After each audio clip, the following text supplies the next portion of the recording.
The most common formats for pre-production include storyboards, scripts, and shot lists. Today, we'll be focusing on storyboarding, as it's the most straightforward format and the easiest to envision your shots with. However, we will be showing you the rest of the formats at a later date as well. Storyboarding is the act of envisioning the essential shots of your film and drawing it out on paper. Each panel of a storyboard acts as a different shot, which allows you to depict the play-by-play of what a video might look like before having to pay for and film it. Famous examples of storyboard usage often come from animations, but they're also an important and necessary tool for live-action videos desiring to determine their shot, cinematography, and framing. Notice how in these examples, the storyboard includes visual depictions of a shot, arrows to indicate movement, and text describing the shot and any dialogue taking place.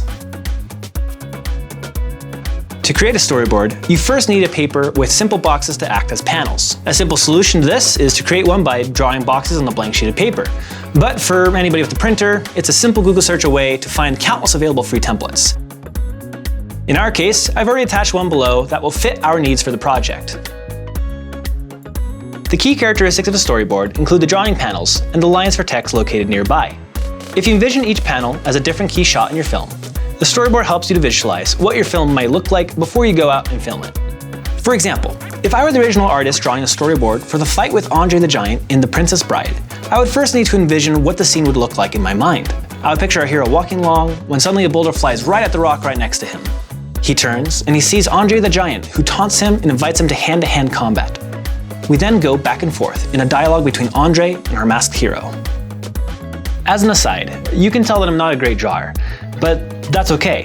Though great drawings make the storyboard look nice, the main point of your pictures is that they are intentional and detailed enough to help you plan what your shots are to look like.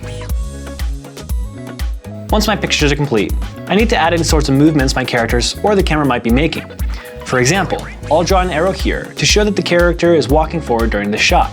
Or if my camera were to be moving along with my character, I would draw an arrow just outside the panel and write a comment on what is taking place. Should your other shots not have any movement occurring, that's perfectly normal and you don't need to indicate anything for them. Lastly, I'm going to write some text below each panel, describing both the shot and the dialogue occurring at this moment. For this first project of ours, you'll also be required to write down what compositional principle you plan to use for each of your shots. Once you've completed your storyboard, it's important to get feedback from others. This can help you get additional ideas on how to film your story well as help you make sure you've done it properly. In your case, your teacher will give you directions to sign off your storyboard with either them or with a fellow student. On the rest of this page, you will find this assignment's requirements, tips, and resources for completion. Once you're passed off and finished, it's on to filming.